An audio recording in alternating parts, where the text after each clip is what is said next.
Hello, we are back. In the last section, we talked about rates, and they were all, kind of real life situations where you might want to know what was my rate of speed in miles per hour or things like that, gas mileage and miles per gallon. So those are things that we talk about in real life, but in this section, we're going to kind of bring that back and relate it to graphing lines. That section kind of seemed like it was out of left field. Like, what do rates have to do with graphing lines, Why are those even in the same chapter? But it's going to lead us, in this section and the next section together, it'll lead us to an alternate way to graph lines, which is nice. I know it may seem like strange. Why do we need so many methods on how to graph a line? But I think it's just nice to have options, and there are some times where you're given the equation of a line and we'll be able to recognize, oh, this one, it's going to be easier to use this method. And then there might be another line where the equation looks different and you'll say, oh, this one, it's going to be easier to use this other method. So it's nice to have more than one way to do something because it might be easier with one method in one situation and then easier with a different method in a different situation. Okay, but enough said. Might as well jump into it. So this section, it's a very simple title, right? Slope. So think of slope as the same thing as rate, but it's just kind of generalizing it, where rate was always something specific in real life, like rate of speed, for example, we were talking about. But slope is going to be more general. It's not going to be a specific situation. It'll be more related to lines and things like that. All right, so this section, what's it all about? Up here it says, this section we will relate the idea of rates with the slope of a line, like we said. So you see these first two examples on the first page, they're still talking about a real life situation, but we're trying to get it closer to lines and maybe ordered pairs and things like that. So let's see, in example 1, you notice they have not only a graph of a line, so you notice they have this blue line here that's sloped kind of up and to the right, but then you also have a table on the left side that represents the values that are going into this problem as well. So I guess the way that this might bring the rates from the last section and lines and ordered pairs from previous sections is, in this table you can think of each row as an ordered pair. So for example, you got 1 and 100 here. Think of 1, 100 as an ordered pair. The second one you have 6 and 300. Think of that as another ordered pair. And then the last one we have 11, 500. So ordered pairs, those are things you can plot on a graph and then connect the dots to make a line. So that's kind of how they relate. But let's see, what is this example really talking about here? It says that the graph to the right, okay, it shows the relationship between the number of months a consumer owns a phone and the cost of that phone. So of course that makes sense. As the number of months you own a phone gets larger and larger, the more your cost is going to be. I wish the longer you owned a phone, the cheaper it would get. That would be nice, right? But no. You're going to pay more and more every month. I know, and maybe it sounds strange, but they don't mean every month the price is going to go up. They're just saying, I guess the total amount this phone has cost you so far will go up. So let's say your monthly payment is $100. Well, by month 2, you've paid $100 twice. That's $200. So that's kind of what they mean. Your cost is increasing, and they mean cost total, not each month. I mean, my total cost this year is getting larger and larger as the months go by. Okay, so let's see, the table below, it lists the cost of owning a phone for a certain number of months.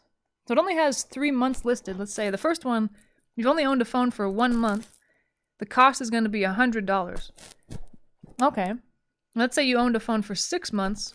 The cost of owning that phone is $300. And then the last value they have is if you own a phone for 11 months, the cost will be $500. And this is total cost. So over those 11 months total, the cost was $500. So let's see, what do they want us to do in this? This problem looks complicated, right? They give us so much information. There's a table, there's a bunch of words, there's a graph.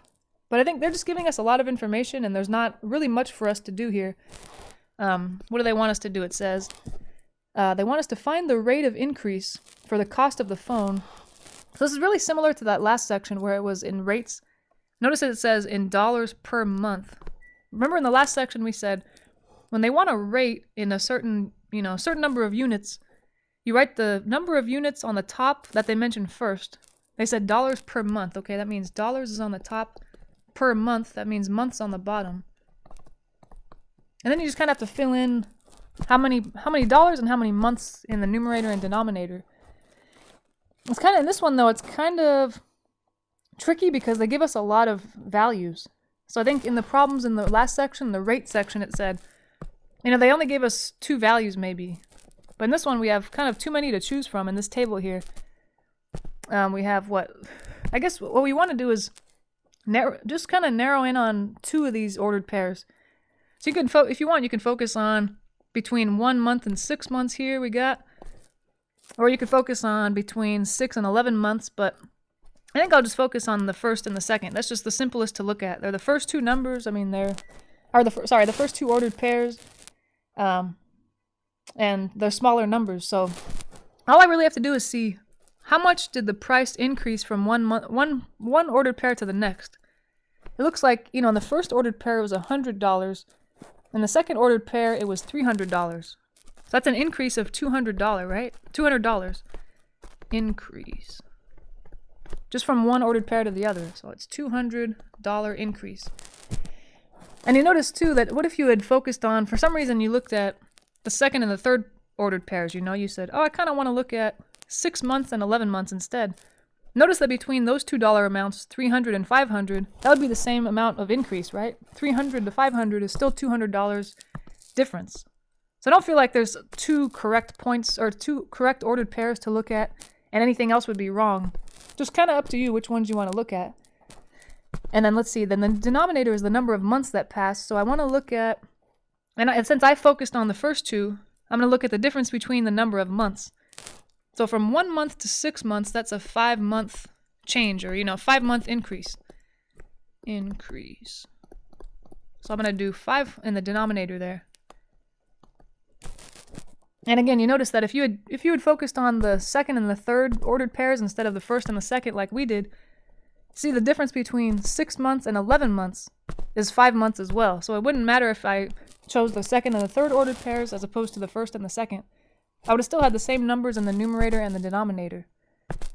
So let's see, then, how do we do this? Remember, we divide, so we want to make that just one number. So I'm going to say that's 200, you don't have to write this part out if you don't want. 200 divided by 5, and that'll be in dollars per month.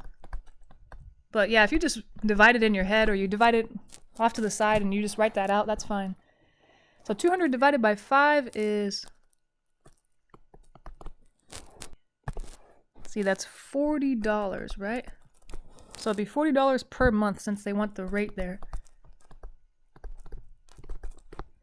Alright, so it sounds like whoever this person is, for every month that they own a phone, looks like, the first month they said it cost them $100, but from there, every month it's only costing them $40 more. Which that sounds about right, huh? That the first month is always the most expensive. Maybe they had to buy the phone or pay some sort of fee that they were not going to have to pay every month from then on. Alright, that one sounds good. So that's interesting. And yeah, you notice,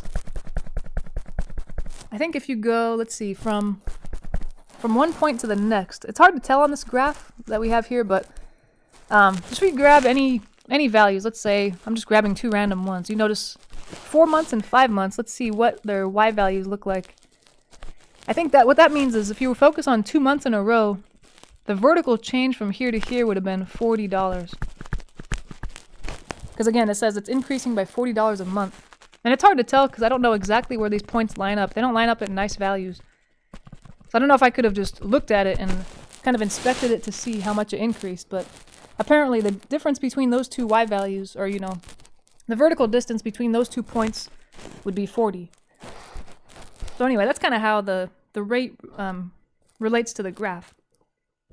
Alright, I think we're feeling good about this, hopefully. Let's look at the next example here. Example 2, so it says, this is kind of a different graph, and you notice that it's sloping downward. If you look from left to right, the last one went up from left to right. This one's going down from left to right. But we'll see in the future, this might make it easier to remember. We're going to notice that in future sections, this will represent a negative slope. It'll be, because it's decreasing. Or, the value of, whatever the y is representing, the y-axis, it's going to be a negative value. Because y is decreasing. And I think when we look at what exactly they're talking about in this problem, we'll see why it's probably decreasing. So, okay, what are they talking about here? It says, the graph to the right shows the relationship between the number of miles driven, okay, and the number of gallons in the gas tank. Okay, now that I see what the example is all about, I can see why it's sloping downward, because as you drive more and more miles, maybe this is maybe worth writing down. Maybe it might make sense later. As you drive more miles, the number of gallons in your gas tank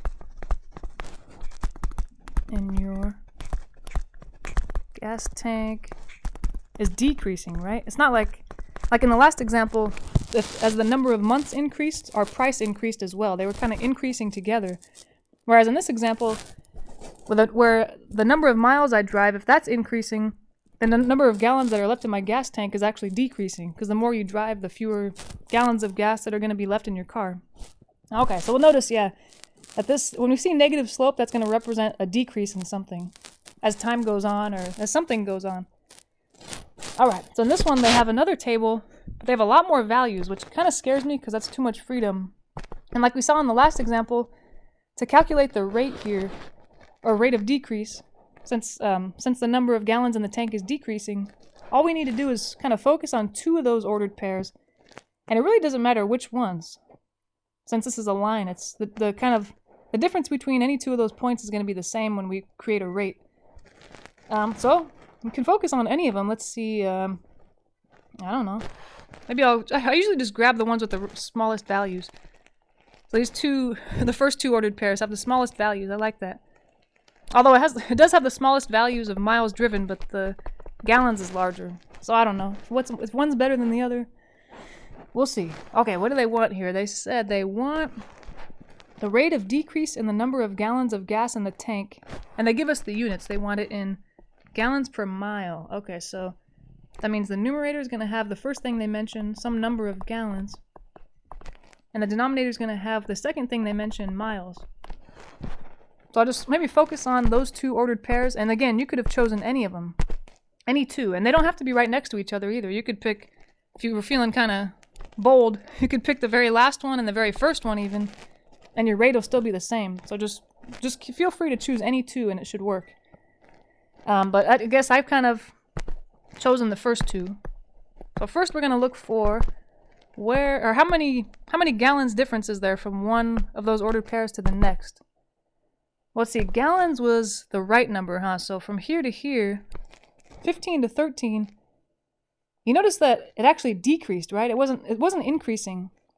So as we'll see in coming sections, to indicate that it's decreasing, we're going to put a negative there, because you lost gallons, you didn't gain gallons. And from the first ordered pair, there were 15 gallons. The second ordered pair, there were 13 gallons. So that's 2 gallons, negative 2 gallons since they decreased. Yeah, negative gallons because of decrease. So that's a good thing to keep in mind, that when something's decreasing, you're going to want to put a negative as far as rates go. And then the denominator, they want miles. And if I focus on the miles, we started with 0 miles and we went to 50 miles. That's an increase of 50 miles. Yeah, that makes sense, right? From 0 to 50. So there we go. Okay, negative 2 over 50. And we can divide those guys to get just one nice number. It'll be a negative, though, since it's negative 2 divided by positive 50. It'll be whatever we get when we divide negative 2 by 50. And then we can write that as gallons per mile. Okay, so let's go ahead and divide those anywhere I have some kind of space here. So we're dividing 50 into basically 2. I don't know if I really need to put the negative. I'm just going to keep in mind my answer will be negative. Negative something. Negative something gallons per mile. Just get ready to write the answer. Okay, so I can't divide 50 into 2, but let me place a decimal point and put another 0. Still, 50 can't go into 20. I'll have to put another 0. 50 goes into 200 4 times. Is that true? Yes. 4 times 50 is 200. So it looks like the answer is negative 0.04. gallons per mile. So apparently this car, as it's driving, it's losing 0.04 gallons every mile it drives. I guess that sounds about right, huh? Because you can drive quite a few miles on one tank of gas, and one tank of gas doesn't really hold that many gallons. So okay, that kind of makes sense. We got a really small number. Because yeah, gallons are decreasing slowly, but miles are increasing quickly. Okay, so that's enough of the real life stuff. That's just kind of how it would relate to real life. And now we're going to bring it back to lines and graphing lines and things like that. Okay, so if you have a line, for example, this guy over here, on the right side of the top of this page, you see that there's no context to this. They're not saying this represents something in real life. It's just, this is just a line. So let's imagine we want to figure out what the slope is. So it says here in this box, the slope of the line containing 2 points. So here we have, it kind of have it really generalized. It's kind of confusing. But once we see an example of it, I think it'll make more sense. You have the point x1, y1, and then a point x2, y2. So that's just them kind of generalizing what 2 points might look like. So you notice that the first coordinate is an x in both cases, which makes sense. It should be an x value. And the second coordinate is a y value. But what about this 1 and 2? What does that mean? Well, the little 1 and the little 2, those little numbers are just called subscripts. And the 1 is just there to tell you this is the first point, you know, here. This is my point x and y. It's the first point, so I'm going to call it x1, y1. And the other guy, well, that's my second point, you know, so I'll call it x2, y2 for a second point. So don't think the 1 and the 2 really mean anything. You're not really doing any math with those. They're just kind of there to remind you, oh, this is only for the first point, 1, and this is only for the second point, 2. Things like that. So let's say, for example, in this line here, you see they have a point down here on the bottom right corner of the screen. They're calling that guy x1, y1. So it's keeping it general. I guess we don't really know what that point is. We could probably figure it out by looking at the graph, but that's okay. And then the other point's way up here in the top right corner, x2, y2. So they're saying if you want to kind of figure out how to measure the slope of a line, all you have to do is figure out how far up did you go? What kind of change in y was there? So this distance here is the numerator, your rise they call it. So you're going to take that, however many values you went up, and maybe we can actually figure it out, huh? Let's just count. So from one point to the next, you went up 1, 2, 3, 4, 5, 6. Okay, so our slope, which is always referred to as m in math, is the change in y was 6, because we counted from one point to the other. You would go up 6 units. And then the next thing you measure is how far to the left or to the right did you go. So I'm going to start counting. I went up to this value here. How many would I have to go to the right to get to the next point? I'd have to go 1, 2, 3, 4, 5, 6, 7, 8, 9. Okay. That would be the change in y, or sorry, the change in x. Since remember we said x is always horizontal, since the x-axis is horizontal, and the y-axis is always vertical, since the y-axis is vertical. Well, this line in particular, the slope would be 6 over 9. And you know, just like regular fractions, you can reduce that. 6 over 9 reduces to 2/3. That's just kind of how we measure slope for lines. It's just a way to tell how steep is a line. So 2/3, okay, sounds good. Maybe we could try it again for this kind of weird looking, complicated looking graph over here. So that this one though, notice that they're giving us points. We got 4, 3, and -2, -1. So maybe I'm gonna go, and then notice that they don't really give me a grid here. It'd be nice if they gave me a grid like in the last one where I had, you know, all these vertical lines so I can really count, and all the horizontal lines so I can count, you know, but I don't really have that. So an alternate way to do that, instead of actually counting how far up did you go, how far right did you go, you can use this formula up here in the box. Is a lot more useful. That's why I highlighted it here, most useful. Because most of the time, you know, in math, usually you're not given a point, or sorry, you're not given a graph, you're given 2 points. So what we're going to do is we're going to take these points, since they actually laid them out here for us, 4, 3, and the other point down here was -2, -1, and we're going to use the formula they gave us instead of counting it, just to kind of mix it up. So it's supposed to be, like they said, y2, which remember we talked about, that means that's the y value of the second point, subtract y1, that's the y value of the first point, and that's all divided by x2, which is the x value of the second point, subtract x1, which is the x value of the first point. So if this is kind of new to you, you've never seen this before, or maybe you have seen it before and it was just didn't really make sense, I think a good way to go about this is label your points. So the point that we wrote first here was 4, 3. I'm going to label that. Remember, that means 4 is my x value, 3 is my y value, and since this is the first point I wrote, I'm going to put a little subscript of 1 on either of those. So 4 will represent x1, 3 will represent y1. And then similarly, I'm going to call the second point's x value x2, and the second point's y value y2. And that way it'll be really easy to just kind of substitute values in this little formula here. This will be something minus something over something minus something. So first thing is supposed to be y2. That was this number we put over here. y2 was -1. Alright. And then the subtraction sign, don't forget that guy. He's from the formula. Subtract y1. Alright, that was the y value of the first point, 3. Okay, we got those two down. How about x2 on the bottom left? x2, that's the x value of the second point, -2. And then subtract x1. That's the x value of the first point, and the last value we haven't used yet, 4. Alright, so we filled everything in the right place, which, of course, it was a lot easier when I labeled everything, I think. Now I'll simplify the numerator. That numerator is -1 minus 3, that's -4, over the denominator is -2 minus 4, that's -6. So I don't think it's going to go in evenly, right? -4 over -6. But it does reduce. Negative and negative cancel. The 4 and the 6 reduce to 2/3. That's the same as the last one. Oh my gosh, that's weird.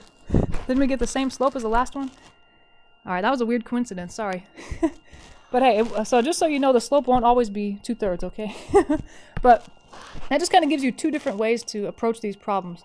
It's kind of like if you have the graph and it's really easy to count, you know, up and down and left and right, then I would use the method we used in the first problem. But more often than not, you're just going to be given 2 points, and it'll be kind of too difficult or too tedious to kind of count how far up and how far left and how far right, that kind of thing. So usually what we're going to do is use this formula, like I said, that highlighted formula. The slope is y2 minus y1 over x2 minus x1. So it is unfortunate, the slope is always referred to as m. So in the rest of your math career, you'll never see m very often as a variable, because in math we know that m means slope. So we try to reserve that variable to mean slope, that way it doesn't confuse anyone. So keep that in mind, m. You would think it'd be s for slope, but what are you going to do?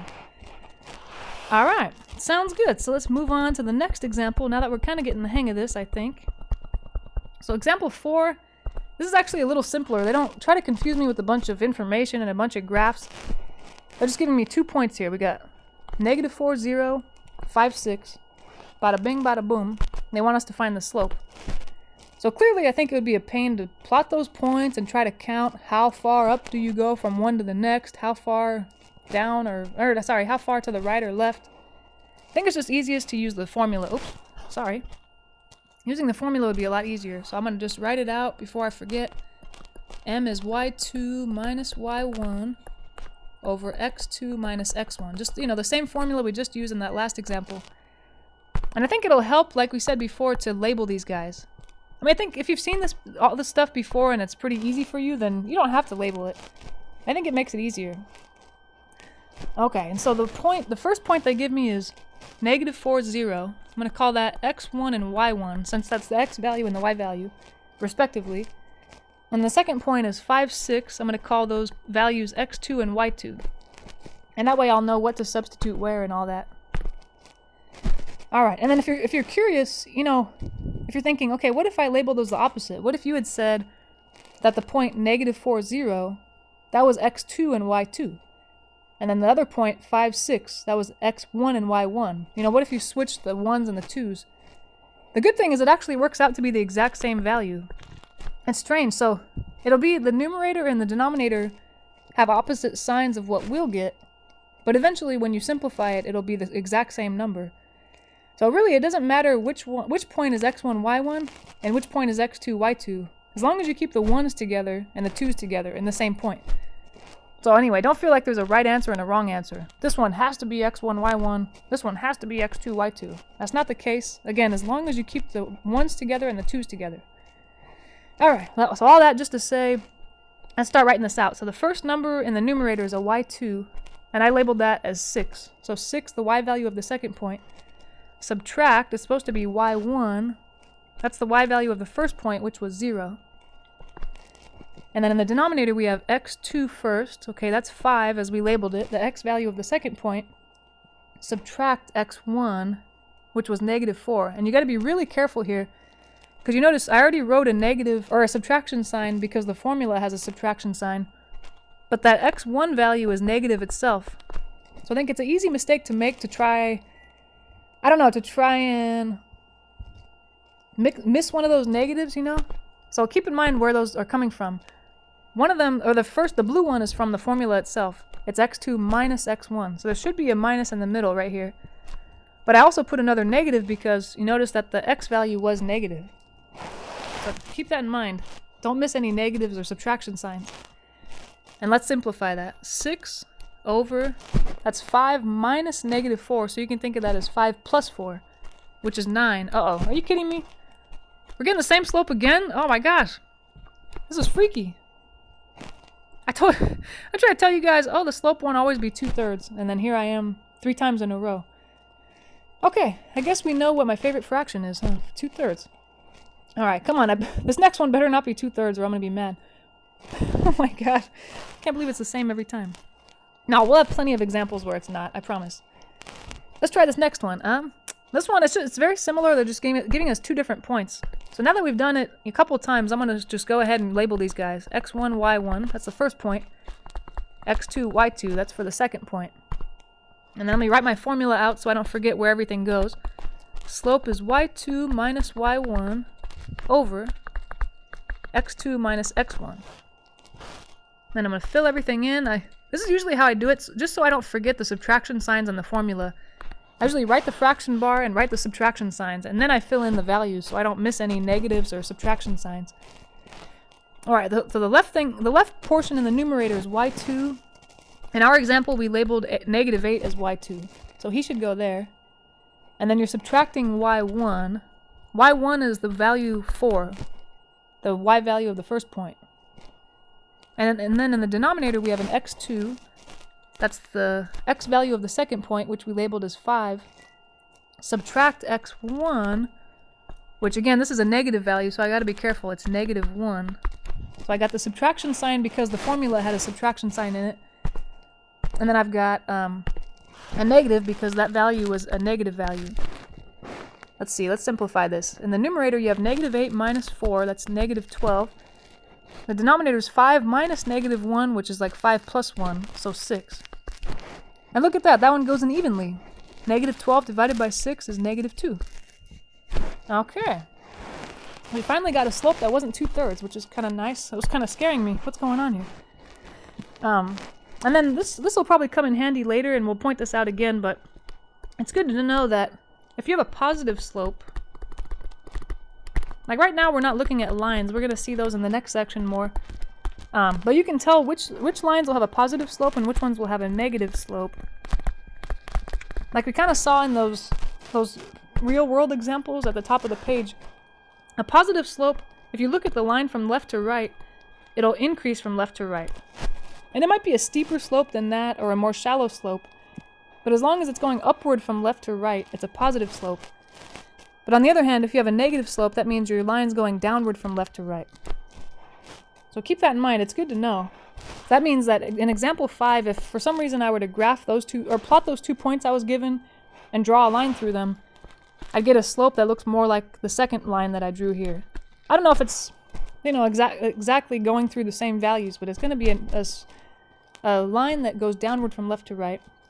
And then in example 4, since we got a positive slope, 2/3, that means there would be a line that goes upward from left to right.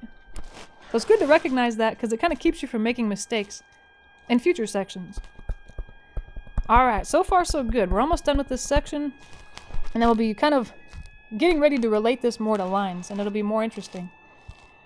So I got 2 more examples here where we're doing the exact same thing. It's just a lot of good practice, and actually these 2 examples will lead us into the very last topic in this section, which I don't want to give away yet. It's too exciting to talk about yet. Let's see, let's just pretend like we don't know anything's going on. So in example 6 here, we have 2 points again. You know the drill by now, huh? We're going to label them x1, y1, x2, y2, and then use our trusty formula. Slope is y2 minus y1 over x2 minus x1. And I'm going to make sure, like I said, to put the fraction bar and the 2 subtraction signs so I don't forget them. And then I'll fill things in as they go. I should have y1 first, which is 1/2. I'm not too excited about that. Subtract, or sorry, it's y2, I'm sorry. y2, and then subtract y1. But notice y1, both y values are the same. They're both 1/2. So that's kind of interesting. And then in the denominator you have x2. That was -5 there. Okay. And then subtract x1. This is where, again, I got to be careful, because I have the subtraction sign from the formula, but x1 itself is negative. So I have 2 kind of negatives, or a subtraction and a negative, next to each other. So be careful with that. Don't miss one of those, or else you'll have the wrong slope. But notice in the numerator, if I simplify that, 1/2 minus 1/2 is 0. So that's kind of interesting. We haven't seen that before. And then in the denominator, we have -5 subtract -2. So that's like -5 plus 2, which is -3. But this is one of those situations where it's easy to forget. Okay, with 0 in the numerator, does that mean we get undefined, or is that 0? No, that's okay, that's 0. Undefined would be if 0 was in the denominator. That's the bad one. That's interesting, a slope of 0. What would that mean? Because remember, slope is supposed to be a measure of how steep a line is. So imagine you're walking up a hill or something. So I would think, like that example we wrote, or these little pictures we drew above, a positive slope, that'd be like you walking up a hill. And a negative slope is you walking down a hill, which is always easier, right? But now what about a 0 slope? What would you think that means? Well, I would think if I'm walking along, I would think if I'm walking along and there's no slope at all, that would probably mean I'm just walking in a straight path, I'm not going up or down a hill, I'm just kind of going straight across. And that actually is what's going on here. So you don't have to do this, but this could give us more intuition about how this is going to work. I want to plot these 2 points that were given here, because I'm curious about how this slope's going to look. Okay, so the first point was -2 1/2. I kind of drew this graph not long enough here. I'm going to try to extend it. 1, 2, 3, 4, maybe 5. 1, 2, 3, 4, 5. I'm not really sure how far to go, but we'll just plot these 2 points. Okay, the first point was -2, so I have to go here, but then up 1/2, so it'd be right here. Sorry, I shouldn't have kind of placed anything on top of the x-axis, because that's kind of misleading. So there's our first point. It was above -2 and to the right of 1/2, or sorry, to the left of 1/2. And then the second point we were given was -5 1/2. Let's see, if that's -2, -3, -4, -5. And if I go up 1/2, I'm at the exact same level as the other point. So that makes sense. Actually, you notice that's a horizontal line, huh? So okay, that makes sense, because I was thinking, okay, slope, it should be what I'm thinking intuitively. A slope is how high, or how steep is the slope of something you're walking. So that kind of seems like a slope of 0 would mean it must be a horizontal line. All right, interesting. Let's see the next one, and then I think we'll be pretty good for this section here. So example 7 says they want us to find the slope of the line through the points -8, -5. I'm going to call that guy x1, y1. And then the other point, x2, y2, is -8, 7. Let's see, we know the drill by now. You're probably getting very bored of this formula. The slope is y2 minus y1 over x2 minus x1. Okay, let me fill everything in here. We got the y2 is 7. The y1 is -5, so be careful. Might be not a bad idea if you see 2 negatives next to each other to put the number in parentheses so you don't mix up the negatives or combine them into 1 on accident. And then in the denominator we have x2, which is -8. Subtract x1. Ooh, that's also -8. So be careful, again, you have a negative from the formula, or sorry, a subtraction sign from the formula, and then 8 itself is negative because x1 was negative. So let's simplify that. In the numerator, you have 7 minus negative 5. That's really like 7 plus 5, so 12. And then in the denominator, you have negative 8 minus negative 8, which is the same as negative 8 plus positive 8. So negative 8 plus 8 is 0. Ah, we said if you have a fraction where the denominator is 0, that's undefined. That one's a little more interesting because I'm trying to picture how this relates to slopes, you know? If you're, let's say you're walking, I know if I'm walking up a hill, that's a positive slope. If I'm walking down a hill, that's a negative slope. But what kind of a hill or whatever would I be on if I had an undefined slope? I'm gonna draw a little picture just to see what that would look like. And you don't have to draw a picture on this problem, but I think this kind of gives us an idea of what the next thing that we're gonna talk about, or the very last thing in this section is all about. So let's see, I got, the first point's negative 8, negative 5. Ooh, I better make these small. 1, 2, 3, 4, 5, 6, 7, 8. And then negative 5, down 5. 1, 2, 3, 4. There we go. Alright, and then the second point's negative 8, 7. 1, 2, 3, 4. Okay, let's plot these points here. I got, the first guy's negative 8. So that's to the left, negative 8. And then down 5, so it's way down here. And then the other point, negative 8, 7. That's to the left 8, but then up 7 this time. But you notice that one of those points is directly above the other. One of them's not, to the left of one or to the right of the other. They're exactly vertical from each other. So this is actually a vertical line. That's interesting. So that means that if your slope is undefined, that means you're talking about a vertical line. And you know what? Now that actually makes some sort of sense, because imagine you were trying to climb a hill or whatever, a mountain that was completely vertical. I think you'd have a really hard time with that, right? It's like, dang, this mountain is so steep, I can't even define how steep the slope is. You know, if something was really steep but not vertical, I'd say, oh man, the slope was like 1,000,000, it was so steep. But if it's a vertical line, that is almost infinitely steep. So that's why it's undefined. So actually, that kind of makes sense with the whole idea of someone walking up a hill or something silly like that. Alright, so then we kind of make it official down here. Note that the slope of a vertical line is undefined, like we saw in that last example. And then the slope of a horizontal line is 0. So that's kind of good to keep in mind. So that way, if you see a vertical line, oh, I know that the slope is undefined. And the slope of a horizontal line, oh, I know that slope is 0. And if you ever forget which one's which, just, like we said, picture yourself as a little person trying to walk. Would it be easy to walk, left and right on that line? If it's really easy, then the slope will be 0, right? There's no slope, you're not going up or down. But if it's a vertical line, it's impossible to walk up or down. So I'd say the slope is so steep it's undefined. Alright, so keeping that in mind, we'll look at this last example here. They give us 2 equations of lines, and remember, we saw this briefly a couple sections back, that if you have an equation that's missing one of the variables, like here we have part A, x equals negative 3, that's missing y. And then part B we have y equals 11, now you're missing x. So one of them's vertical, one's horizontal, and I always get them mixed up. But remember we said, whichever variable you see, like this one has x, it's going to be vertical or horizontal, and it's going to be the opposite of that axis. So I remember, okay, the x-axis, that's a horizontal line, right? The x-axis. This guy's going to be opposite of that. The opposite of a horizontal line is a vertical line. I'm going to go ahead and try to draw that guy. Right. Or actually, you don't have to draw it, right? If you kind of just remember that's vertical, hello. You could if you wanted to, but it's not necessary. I just kind of have to sort of memorize that or come up with some kind of trick to help me remember that. This is a vertical line, which if we look at this statement here, it says the slope of a vertical line is undefined. So there's really no need to do any work in this problem. They just want you to remember that anything that's missing a variable is either vertical or horizontal, and I want you to remember which one's which. And once you remember which one's which, then you can figure out the slope pretty easily. So the last one here, you got y equals 11. Remember, for some reason, what helps me remember it, like I said, is I think, okay, look, what variable is there? Y.